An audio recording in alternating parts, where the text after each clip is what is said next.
The strange thing was not the branch. It was how often birds stopped there first. A chickadee came in, but not to the feeder. The feeder was full. The yard was quiet. Still it waited. The bark had a little history written into it. From that spot, the whole yard opened at once. It worked like a little map, even without a word on it. The chickadee did not rush. It checked the porch first. On the porch, a morning routine barely moved. One small sound was enough to hold the whole yard still. Then, after one more look, it chose the safer line. A lower perch was closer, but it was not better. The sparrow saw the shortcut and passed it by. The old wood showed where many feet had agreed. A cardinal used the same branch, but with a different kind of caution. His first look was not at seed. It was at movement. When he moved toward cover first. With the branch empty, the yard felt different. The robin waited below, as if the upper place belonged to the first watcher.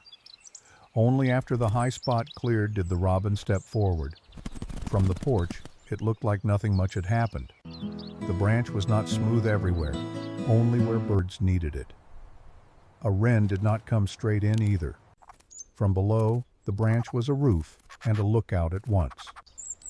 The yard had levels, and birds read them quickly. Even the bold birds paused where the small birds paused. Then a shadow crossed, and the bold bird changed its mind. For a while, the branch held only light and wind. The first bird back did not land on the feeder. It tried a higher twig, then came back to the worn place. The old part held better than the pretty part. A dove read the same yard from the ground. When the lookout was empty and calm, the ground opened a little. A porch door did not slam. It only clicked. The pause lasted longer than the sound. The first sign of safety was only a turn of the head. The branch sat where porch movement could not hide. The cardinal faced the porch before he faced the feeder. Behind him there was always a way out. When he left, he vanished into the part of the yard we hardly notice. A quick exit was part of the perch. A woodpecker used the trunk before trusting the branch. The trunk gave cover before the branch gave a view. Then it crossed only far enough to see. Even halfway out, it could read the feeder, porch, and hedge. Not every inch of the branch meant the same thing. Even the hummingbird used the space around it like a checkpoint. The old branch marked a quiet lane through the yard. A single feather caught there made the route visible. By late morning, the branch looked ordinary again. A crow on the fence changed the old branch again. The sparrow had the branch in view and still stayed hidden. When the fence cleared, the branch became useful again.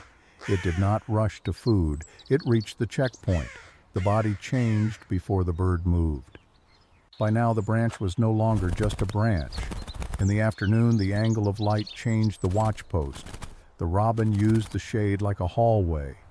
The open sun looked empty, but it asked more of a bird. Above that shadow, the same worn wood. When the chickadee returned, the branch already had a meaning. Its head did not wander. It checked the same three places: porch, food, cover. The branch held them in one glance. After the look, the move was small and certain. The feeder was part of the yard, but not the first answer. The notebook came out only after the yard had already explained itself.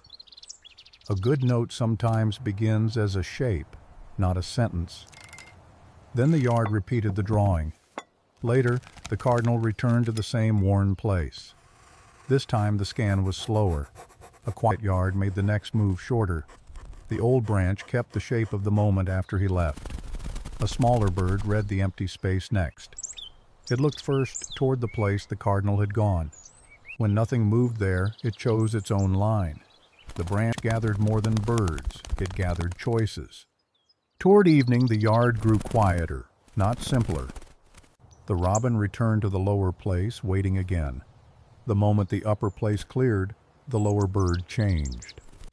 The robin did not need the branch. It needed the branch to be clear. From below, an empty lookout still said something. In low light, the worn marks showed more clearly. Then a foot found the mark as if it had known it. The last pause of the day looked like the first one, but it meant more now. It still did not rush. A leaf moved near the hedge, and the little bird held still. It was only the wind, but the check still mattered. Then it chose the branch's oldest answer: cover first. After it left, the branch looked plain again. A note did not need many words to remember it. At first it was yard clutter, now it was a field mark. The real branch was still there, quiet as ever. Just before the light went, one more small shape came in. It looked over the porch, the feeder, and the dark hedge. Then it slipped into the hedge exactly as before. The branch had not changed. We had. Tomorrow morning, look for the place birds pause before they enter. A good pause place usually offers three things: view, grip, and cover.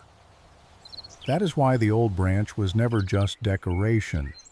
At the start, it looked empty. By the end, it looked used. If you have a branch like this, you may already have a lookout. Look for the marks, the pauses, and the direction of the first look. And when a bird stops there, watch what it watches. The answer is usually in the pause before the flight. The old branch waits for tomorrow's first decision. Tell me in the comments, where do your birds pause before they come in? Sometimes the best field note is the place a bird chooses twice. Keep watching the quiet places. They often explain the busy ones. Tomorrow, the first clue may be a mark no wider than a claw. And once you notice it, an old branch can become a whole story. Thanks for watching Backyard Bird Notes.